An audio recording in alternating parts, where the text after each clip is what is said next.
English literature എന്ന പേപ്പറിലെ module 2 next please by Philip Larkin ആണ് നമ്മൾ ഇന്ന് നോക്കുന്നത്. മൂവ്മെൻറ്റ് പോയിട്രി പ്രസ്ഥാനത്തിൻ്റെ വക്താക്കളിൽ ഒരാളായിരുന്നു ഫിലിപ്പ് ലാർക്കിൻ. അതുകൊണ്ട് തന്നെയാണ് അദ്ദേഹത്തിൻ്റെ കവിതയിൽ ഫോമൽ പെർഫെക്ഷന് വേണ്ടിയുള്ള ഒരു തീവ്ര പരിശ്രമം നടത്തുന്നത്. ശക്തമായ ഭാഷയും ഈ പ്രസ്ഥാനത്തിൻ്റെ ഒരു പ്രത്യേകതയാണ്. 1940കളിലെ ന്യൂ റൊമാൻറ്റിക്സിനെതിരായ ഒരു പ്രതിഷേധം കൂടിയായിരുന്നു മൂവ്മെൻറ്റ് പോയട്രി. മരണചിന്തയാൽ വിഷാദഭരിതമാകുന്ന കവിയുടെ ചിന്തയാണ് നെക്സ്റ്റ് പ്ലേസ് എന്ന ഈ കവിതയിൽ ആവിഷ്കരിച്ചിരിക്കുന്നത്. മനുഷ്യ മനസ്സിൻ്റെ ശക്തിയും ദൗർബല്യവുമാണ് കവി ചിത്രീകരിക്കുന്നത്. മനുഷ്യർ എല്ലായ്പ്പോഴും വർത്തമാനകാലത്തെ അവഗണിച്ച് ഭാവിയെക്കുറിച്ചുള്ള പ്രത്യാശകളിൽ വ്യാപൃതരാകുന്നു. മരണത്തിൻ്റെ അനിവാര്യതയും ഈ കവിതയിൽ മറ്റൊരു പ്രധാന പ്രമേയമാണ്. കപ്പലിൻ്റെ പ്രതീകം കവിതയിൽ ഉടനീളം ആവർത്തിച്ച് അവതരിപ്പിച്ചിരിക്കുന്നു. വളരെ ലളിതമായ ഒരു ആശയത്തിൽ നിന്നാണ് ഈ കവിത ആരംഭിക്കുന്നത്. എന്നാൽ ഇരുൾ മൂടിയ ഹാസ്യത്തിലാണ് കവിത അവസാനിക്കുന്നത്. തുറമുഖത്തോടടുക്കുന്ന ഒരു കപ്പൽ കവിയുടെ ശ്രദ്ധയിൽപ്പെടുന്നു. ആദ്യം കപ്പലിൻ്റെ പതാക, പിന്നെ കപ്പലിലെ യാത്രക്കാർ, പായ കെട്ടാൻ ഉപയോഗിക്കുന്ന കയറുകൾ, ഇവ ഓരോന്നായി കവിയുടെ ശ്രദ്ധയിൽപ്പെടുന്നു. ഇവയെല്ലാം ഓരോന്നായി കവി ആനന്ദത്തോടെ വീക്ഷിക്കുകയാണ്. കവിയുടെ മനസ്സിൽ പുത്തൻ പ്രതീക്ഷകൾ നാമ്പിടുന്നു.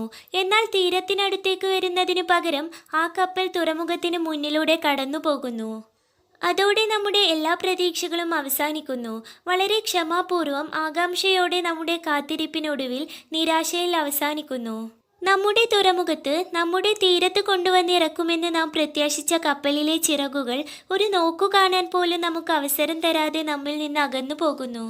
അകലെ നിന്നും ഓരോ കപ്പൽ ദൃഷ്ടിയിൽപ്പെടുമ്പോഴും നാം പ്രതീക്ഷയോടെ കാത്തിരിക്കുന്നു.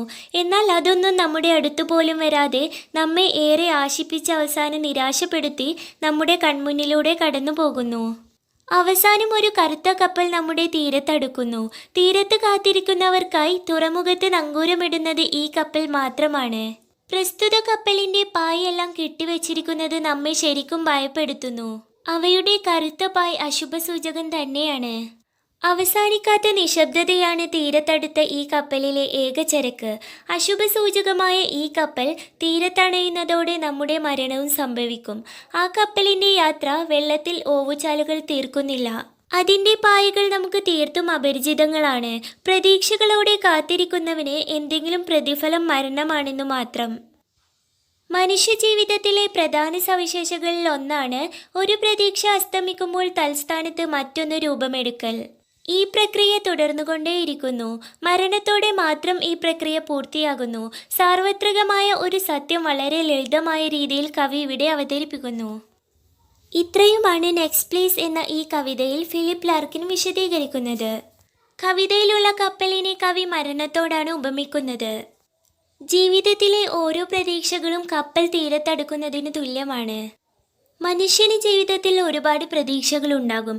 എന്നാൽ തീരത്തടുക്കുന്ന കപ്പലിനെ പോലെ അത് തീരത്തടുക്കാനായി വരികയും അത് ദൂരേക്ക് മാഞ്ഞു പോവുകയും ചെയ്യുന്നു. അവസാനം ഒരു കറുത്ത കപ്പൽ മാത്രമാണ് തീരത്തടുക്കുക. അത് നമ്മുടെ മരണവുമാണ്. മരണമെന്ന കപ്പൽ മാത്രമാണ് നമ്മുടെ ജീവിതത്തിൽ തീരത്തടുക്കുന്നത്. മരണം എന്നത് ഒരു യാഥാർത്ഥ്യമാണ്. അത് സംഭവിക്കുക തന്നെ ചെയ്യും. അവസാനിക്കാത്ത നിശബ്ദതയാണ് തീരത്തടുക്കുന്ന ഈ കപ്പലിലെ ഏക ചരക്ക്.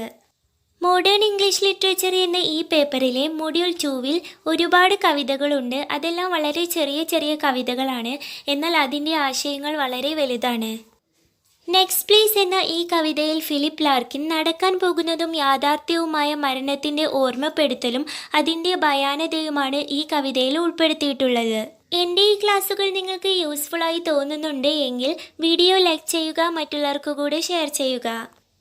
നെക്സ്റ്റ് വീഡിയോയിൽ മറ്റൊരു ചാപ്റ്ററുമായി നമുക്ക് വീണ്ടും കാണാം. ബൈ.